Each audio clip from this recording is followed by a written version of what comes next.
Hello all வணக்கம். First ODI நடந்து முடிஞ்சிருக்கு கொலம்போல. பீடா welcome to the show. First ODI Gambhir, Kohli, Rohit கூட்டணியில் வந்து இந்தியாவுக்கு வெற்றி கிடைக்கும் அப்படின்னு நினைச்ச நம்மளுடைய பல ஆசைகள்ல மண் விழுந்திருக்கு. ஈஸியாக ஜெயிக்க வேண்டிய மேட்ச்சு டைல முடிஞ்சிருக்கு. உங்க இனிஷியல் தாட்ஸ் என்ன? எனக்கு ரொம்ப சந்தோஷம். ஆக்சுவலி நம்ம என்ன எதிர்பார்த்தோமோ, என்ன பண்ணணும் ஸ்ரீலங்கா நினைச்சோமோ அதை பண்ணாங்க. டாஸை வின் பண்ணாங்க, பேட் பண்ணாங்க. ஸோ அந்த ஸ்டாட்ஸ் என்ன கொடுத்தோம் அப்படின்னா, average first inning score 224, average second inning score 216, pace பவுலர்ஸோட எக்கானமி 4.72, ஸ்பின்னர்ஸோட எக்கானமி 4.16. ஸ்பின்னர்ஸ் மிடில் ஓவர்ஸ்ல 66% ஆஃப் தி விக்கெட்ஸ் எடுக்கிறாங்க. 48% of the wicket spinners எடுக்கிறாங்க. Clearly bowling less number of overs அப்படின்னு கிளியரா சொன்னோம். ஸ்பின்னர்ஸ் பவர் பிளேல 7.16, பவர் பிளேக்கு அப்புறம் economy 3.92, 92 dot balls and average in both innings இந்த middle over. So middle overs எவ்வளவு கஷ்டம்னு சொன்னோம். ஸோ 225 இந்தியா மாதிரி ஒரு டீமை தோக்கடிக்கணும்னா 280 அடிக்கணும் அப்படின்னு நம்ம இதுல டிஸ்கஸ் பண்ணோம். இப்போ உங்களே கேட்குறேன், ஸ்ரீலங்கா 280 இல்ல ஒரு 260 அடிச்சிருந்தா மேட்ச் எப்படி போயிருக்கும் யோசிச்சு பாருங்க. ஸோ தட் இஸ் வாட் கண்டிப்பா. Exactly is mastering the conditions. ஒரே ஒரு இது சொன்னோம், ஃபர்ஸ்ட் 10 ஓவர்ல விக்கெட் போனால் பரவாயில்லை, 60 ரன் வந்தே ஆகணும் அப்படின்னு. Sri Lanka took the defensive approach of 37 for 1. India were 71 for no loss after 10 overs. Match எங்க திரும்பிச்சுன்னா இந்த 34 ரன்ல திரும்பிச்சு. பெரியப்பாக்கு பேட்ல படல, அவுட் ஆயிருந்தாரு.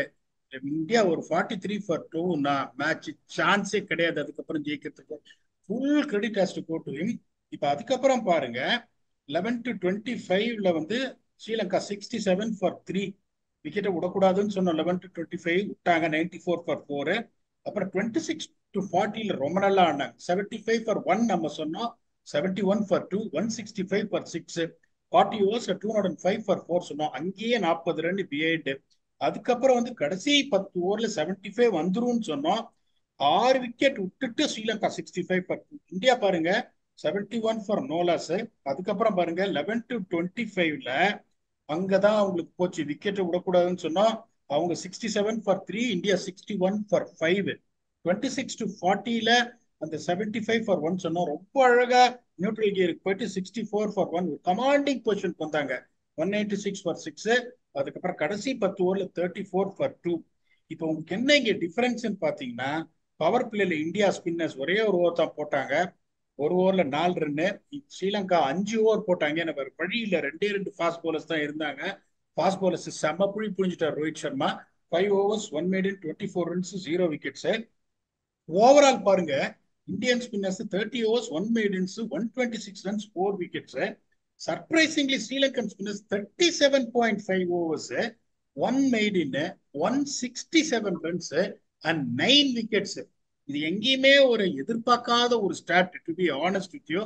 இதுல எனக்கு புரியாத விஷயம், போன தடவை சொன்னோம், இந்த சிவம் தூபே வந்து அங்கேயே பின்னாடி இருக்குனாங்க. இப்ப அந்த நெசசிட்டியே கிடையாது வாஷிங்டன் சுந்தர் நம்பர் 4 இருக்கிறதுக்கு.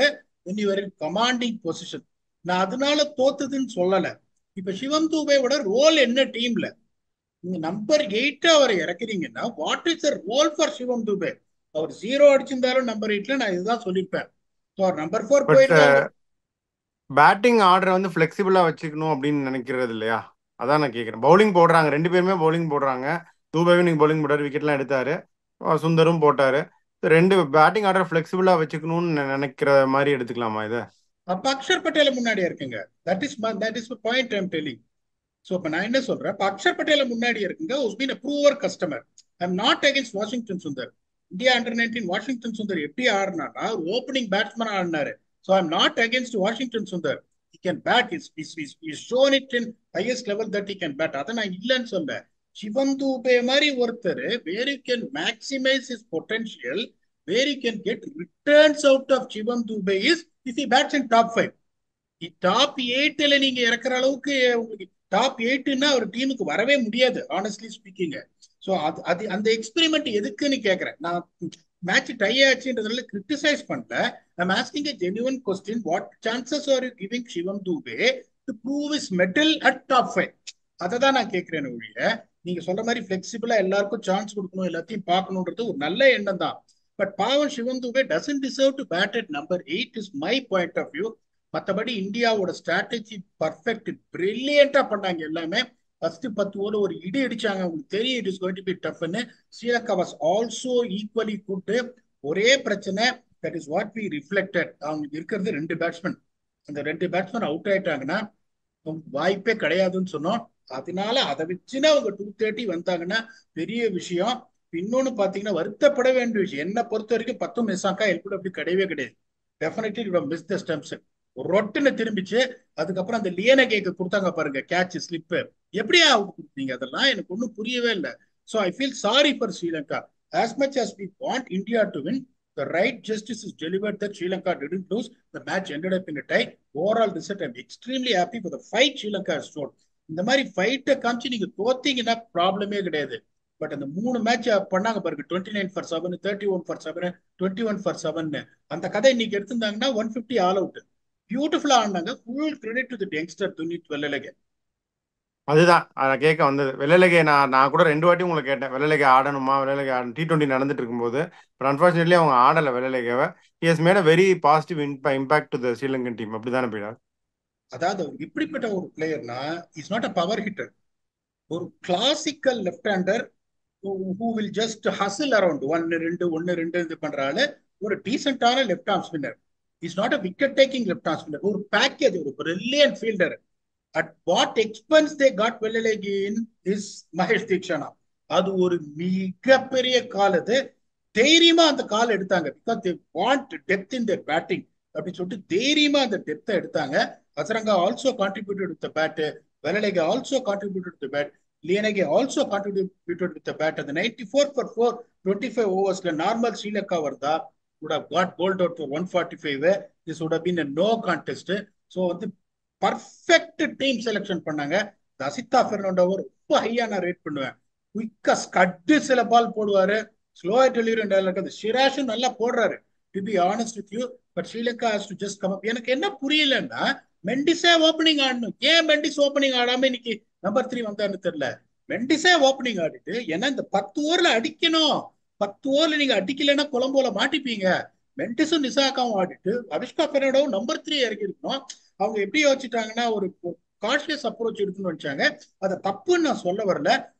ஒருவேளை மெண்டிஸ் ஓப்பனிங் ஆகி ஒரு அட்டி அடிச்சிருந்தாங்கன்னா ஃபாஸ்ட் போலர் ஸ்பின்னர்ஸை இன்னும் ப்ரெஷர்ல போட்டிருந்தா ஒரு 20 ரன் கூட வந்த. திருப்பி சொல்றேன், 260 வந்திருந்தா டெஃபினட்டா வந்துட்டு இந்தியா தோத்திருப்பாங்க, அதுல சந்தேகமே கிடையாது. Not just because I'm talking about India's batting or something. இந்த பிச்சு எனக்கு நல்லா தெரியும், கொலம்போ பிச்சு 50 ஓவர் மேட்ச் எல்லாம் அதுவும் லைட்ஸ்ல வந்து இன்னும் பயங்கரமா பட்டு திரும்பும். அதனால வந்துட்டு probably the only thing what they have to try and do is to get back Mendes at top of the order the next gameங்கிறது என்னோட கருத்து. அது நீங்க ஒத்துக்கிறீங்களா இல்லையா தெரியல. viewers will also comment here. அதுதான் பீடா, அதான் பண்ணணும். பட் அவங்க வந்து பார்த்தீங்கன்னா போன ஓடிஐ வேர்ல்ட் கப்ல இருந்து அப்படிதான். மெண்டிஸ் வந்து 1 டவுன்னு ஃபிக்ஸ் பண்ணி வச்சுட்டாங்க. சமர் விக்ரமா 2 டவுன், நிசாங்கா டாப்பு. நிசாங்காவோட பார்ட்னர் தான் மாத்திட்டு இருக்காங்க.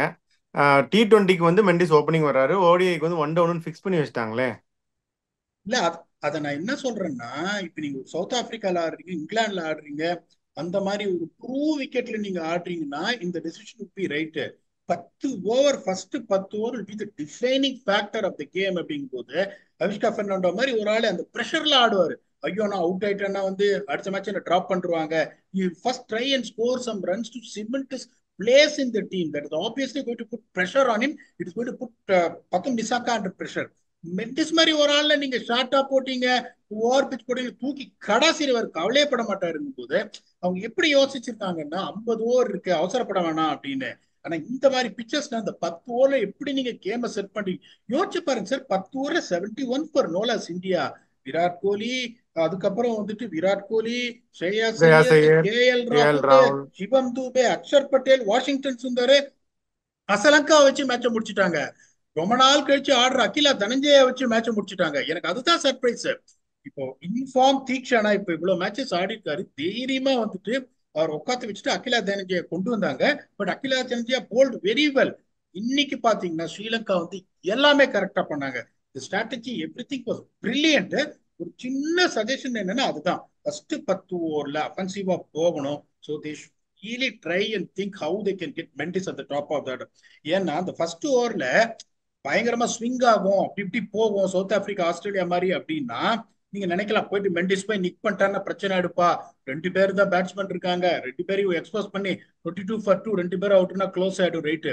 இங்க பெருசா சி மூவ்மெண்ட் அது இதெல்லாம் ஆகவே ஆகாது. இந்த ஃபர்ஸ்ட் 10 ஓவர் ப்ரொடக்டிவா இருக்கும் அப்படிங்கும் போது only thing that can really they think about is getting Mendis at top of the order and number 3 at Fernando. எனக்கு தெரிஞ்சதை பண்ணுவாங்களா தெரியாது. ஓகே. இப்போ தீக்ஷாவும் உள்ள வந்துடலாம்ல, என்ன நினைக்கிறீங்க? ஸ்டில் இந்த இந்த வென்யூல தான் ஆட போறாங்க அடுத்த மேட்சும். There is still space for him to come in அப்படின்னு நான் ஃபீல் பண்றேன். நீங்க என்ன நினைக்கிறீங்க? இல்ல இப்ப யோசிப்பாங்க. ரொம்ப கரெக்டான கேள்வி கேட்டீங்க இப்போ. ஏன்னா இப்ப அசலங்கா வந்து நல்லா போலிங் போட்டுட்டாரு. நான் சொன்ன இந்த 37.5 ஓவர் கவுண்ட்ல 8.5 ஓவர்ஸ் அசலங்கா போட்டு 3 விக்கெட் எடுத்துட்டாரு. சோ உங்களுக்கு வந்து அது எல்லா நாளும் நடக்காது. The same thing I told about Riyan Parag also is developing as a bowler. அசலங்காக்கும் நல்ல ஆக்ஷன் இருக்கு, கையில இருந்து பால் பியூட்டிஃபுல்லா வருது. But is not someone you are going to lose sleep with when it compared to Akila Dananjaya, Wellalage பாத்தீங்கன்னா ஒரு டிஃபென்சிவ் bowler, ஆனா run கொடுக்க மாட்டாரு. பெருசா வேரியேஷன்ஸ் கிடையாது, ரன் கொடுக்க மாட்டாரு. வனிந்து அசரங்கா பாத்தீங்கன்னா அப்பையிலேருந்து சொல்லிட்டே இருப்பேன், ஃபேண்டசி பாயிண்ட்ல நல்லா இருக்கும், விக்கெட் எடுத்துருவாரு, ஆனா ரன் போயினே இருக்கும் அவர் போலிங்ல. இந்த பிக்சர் நீங்க 10 ஓவர்ல 58ல ரொம்ப ஜாஸ்திங்க, இருக்கவே கூடாது. சோ அதே மாதிரி உங்களுக்கு பாத்தீங்கன்னா உங்களுக்கு if you see that the three spinners what they had, உங்களுக்கு Mahesh Theekshana expect power play bowler போது அந்த Mohammed Shiraz unfortunately too hard for me to say that அவங்க என்ன பண்ணணும், அந்த முகமது ஷிராஸை டிராப் பண்ணிட்டு they have to try and get Mahesh Theekshana in. இதுவும் வந்து ரொம்ப ஒரு ஹார்ஷா இருக்கும் நான் சொல்றது. இப்போ ஒரே ஒரு ஃபாஸ்ட் பாலர் தான் எடுத்துன்னு வருவாங்க. அதுக்கு they always have a chance of bringing Chamika Karunaratne in place of one of the batsman. But அந்த லியனகே ரொம்ப நல்லா ஆடினார், அவரை நீங்க டிராப் பண்ண முடியாது. ஸோ நீங்க சொல்ற அந்த ஒரு சஜஷன் கண்டிப்பா valid. Theekshana coming in place of Mohammed Shiraz and opening the bowling with Asitha Fernando and Mendis opening the batting, Navishka Fernando dropping at number 3. That will put more bonus on Sri Lanka, particularly if they win the toss and bat first again. ஆமாம் பீடா. ஆனால் இன்னொரு இதுவும் இருக்கு. கடைசி wicket எடுத்துட்டு நீங்க Azarenka பாத்தீங்கன்னா இல்லையா, ஹாம்ஸ்ட்ரிங்கை பிடிச்சிட்டு இருந்தாரு ரொம்ப அன்கம்ஃபர்டபுளா. ஸோ அதனால அசரங்கா அடுத்த மேட்ச் உட்கார்றதுக்கும் சான்ஸ் இருக்கு. ஹாம்ஸ்ட்ரிங் ஏற்கனவே நிறைய ட்ரபிள்ஸ் இருந்திருக்கு. ஸோ அதனால அவர் உட்காந்தா அந்த ஸ்பாட்லயும் தீக்ஷனா வரலாம். சரி, இப்போ இந்தியன் டீம் என்ன பண்ணும் going forward to the next match? Indian team பண்றதுக்கு ஒண்ணுமே கிடையாது, எல்லாமே கரெக்டா பண்ணாங்க ஆனஸ்ட்லி ஸ்பீக்கிங். தூபே கொஞ்சம் கீழே இறக்கி விட்டாங்கன்னு சொன்னீங்களா, அந்த மாதிரி? அது நான் என்ன எதிர்பார்த்தேன், இன்னொரு ஃபாஸ்ட் பவுலர் ஆடுவாங்கன்னு பார்த்தேன். சி நம்ம பிளேயிங் லெவன்ல மிஸ் நம்ம அவுட் ஆன. சொன்னோம் கலீல ஹர்ஷித் ராணான்னு சொல்லி பேசிட்டு இருந்தோம் ஃபேண்டசிக்கெல்லாம். So one of them will play அப்படின்னு சொன்னோம். அப்போ அவங்க பிச்சை ரீட் பண்ணிட்டு இல்ல 2 பேரை வச்சு நான், அதனாலதான் பண்ட்டை டிராப் பண்ணாங்க. ஏன் பண்ட்டை டிராப் பண்ணாங்கன்னா, தேவைப்பட்டா 3வது சீமர் கை சுத்தணும். இப்ப 3 ஸ்பின்னர் ஆடலைன்னா தூபைக்கு பதில பண்ட் ஆடி இருப்பாரு. இப்ப வாஷிங்டன் சுந்தருக்கு பதில உங்களுக்கு ஹர்ஷித் ராணாவோ இல்ல கலீல் அகமதோ ஆடி இருந்தா பூரா தூபை வெளியில உட்காந்துட்டு பண்ட் உள்ள வந்திருப்பாரு. ஸோ அவங்க எப்படி யோசிச்சாங்க, ஓகே நான் தூபையை கொண்டு வரேன் பண்ட்டுக்கு பதில, இது பிச்சு எப்பவுமே ஸ்லோவா இருக்கும், ஸோ ஒரு 3-4 ஓவர் தூபை போடட்டும், 2 ஃபாஸ்ட் பவுலர் வச்சு நான் பண்ணிடுறேன். பர்ஃபெக்டா பியூட்டிஃபுல்லா பண்ணாங்க. அதை பத்தி எந்த சந்தேகமும் கிடையாது இருக்கு. So India will also go with same playing level for one reason. ஏன்னா இப்ப உங்களுக்கு சீரீஸ் வந்துட்டு நோ ஒன் இஸ் அந்த லீடு. 2 மேட்ச் இருக்கு, 2க்கு 2 ஜெயிச்சாதான் சீரீஸ் ஜெயிக்க முடியும். 1க்கு 1 ஆனப்போ சீரீஸ் டிரா ஆயிடும்ன்றதுனால I don't see them making any changes, but I personally want Shivam Dube to bat at இந்த டாப் 5, நாட் அட் 8 அப்படிங்கும் போது. இன்னொன்னு வருத்தப்பட வேண்டிய விஷயம், தூபே அவுட் ஆனாரு, ஹர்ஷதீப் சிங் வராரு, வாட் எவர் இட் இஸ், எனக்கு ஒன்றும் புரியல. Big smile on his face. ஒரு எக்ஸிபிஷன் மேட்சுக்கு வர மாதிரி அப்படியே சிரிச்சுனே வந்தாரு, ஹெல்மெட் போடாம அப்படி இப்படி அங்கேயும் பார்த்துட்டு. சிராஜ் எக்ஸ்ட்ராடனரியா ஆனாருங்க பேட்டிங். அவர் மூஞ்சில அந்த கான்சென்ட்ரேஷனை பார்க்கணும், அப்படியே அவர் மூஞ்சியை காட்டுறாங்க, அப்படியே that much glued is to the ball. அவ்வளோ அவ்வளோ, அதுவும் சிவம் தூபே 5வது பால்ல சிங்கிள் எடுக்கிறாரு, சிராஜ் கடைசி பால்ல சிங்கிள் அவர் 2 எடுக்கிறாரு, கால் பண்ணாரு. அவர் கான்பிடென்ட்டா அவருக்கு ஸ்ட்ரைக் கொடுக்குறாருங்கும் போது உள்ள வந்து பாலே பார்க்காம ஒரு குறுக்கு போட்டு ஒரு சுத்தி எது அவசியமே இல்லையே. இன்னும் 2 ஓவர் 3 ஓவர் உங்களுக்கு what is the point in playing a shot like that? அதுல எனக்கு கொஞ்சம் டிசப்பாயின்மெண்ட். எனக்கு என்னன்னா, as much as you, me and the viewers wanted India to win, the fight put up by Sri Lanka, they don't deserve to lose என்றதுனால I'm very happy about the result. For the first time India couldn't force a win, but I'm extremely happy so that it opened the confidence out of Sri Lanka, after getting a drubbing in T20 series நம்ம ஜெயிக்க முடியும் நம்ம proper cricket ஆடி strategy பண்ணா. இந்த மாதிரி அவங்க ஸ்ட்ராட்டஜியை T20 சீரீஸ்ல பண்ணிருந்தா there's a good chance they might have won the series. If not winning the series, ஒரு மேட்சா ஜெயிச்சிருப்பாங்க. ஏகப்பட்ட தப்பு பண்ணாங்க அதுல. இன்னைக்கு they are absolutely spot on. So kudos to Sri Lanka more than India. India is expected to win with the team what they had. Super. So பார்க்கலாம் அடுத்த match என்ன ஆக போகுதுன்னு. இந்த மேட்ச் டை ஆயிடுச்சு. இந்தியா லீட் எடுத்துறாங்களா இல்லை Sri Lanka lead எடுக்கிறாங்களா இதே வென்யூலன்னு பார்க்கலாம். உங்கள் ஃபைனல் தாட்ஸ் என்ன பீடா? இல்லை அதான் நான் சொல்றேன், இப்போ it's wake up call for India also. நான் வந்து ஒரு ட்வீட் போட்ட போது நிறைய பேர் இந்த கண்ணாபண்ணாலாம் திட்டினாங்க. 25 ரன்னு ஸ்ரீலங்கா ஜாஸ்தியா அடிச்சிருக்கணும், அந்த சேஸ் வில் பி வெரி டிஃபிகல்ட்ன்றோ. பெரியப்பா பட்டை கிளப்பினோடனே நிறைய பேர் கேட்டாங்க என்னையா நீ அனலிஸ்ட் அப்படின்னு, இது போய் இந்த டஃப் சேஸ்ன்றியான்னு. அதாவது அதுதான் வந்து கண்டிஷன்ஸ்ன்றது. அந்த 10 ஓவர் அவங்க இந்தியா டிஃபென்ஸ் இடம் வச்சு சீவல பேர் பாண்டி மாதிரி வந்தாரு பாருங்க ரோஹித் சர்மா. அதனாலதான் எனக்கு அவரு பிடிக்கும். பிக்கஸ்ட் டீம் மேன் அப்படின்னா அவரு தான். வேர்ல்டு கப்லயும் இந்த ரோலை தான் பண்ணாரு, இன்னைக்கு அவர் இந்த ரோலை தான் பண்ணாரு, அடுத்த மேட்ச் அவர் அந்த ரோலை தான் பண்ணுவாரு. Sri Lanka has to find a way to see that. ஏன்னா உங்களுக்கு கோலியும் கொஞ்சம் டிஃபென்சிவா தான் ஆடினாரு, ஜெயசேகரும் டிஃபென்சிவா ஆடினாரு, ராகுலும் டிஃபென்சிவா ஆடினாரு. அப்படிங்கும் போது கில்லும் கொஞ்சம் டிஃபென்சிவா ஆடினாரு. ரோஹித் சர்மாவை குயிக்கா எப்படி எடுக்கணும்ன்ற ஸ்ட்ராட்டஜி கரெக்டா பண்ணி இது பண்ணா, even if Sri Lanka draw the series that is going to be one of the greatest achievements for them, considering that they're rebuilding the team. Again, I would say kudos to Sri Lanka. India will come very hard in the next game. Toss is again going to be extremely vital. Again, the team, without even hesitating, winning the toss will bat first. Let us see what you have got on store on Sunday when both the teams play against each other. Same venue, Colombo. Until we come back and entertain you for the match review for that. Thanks a lot and bye-bye.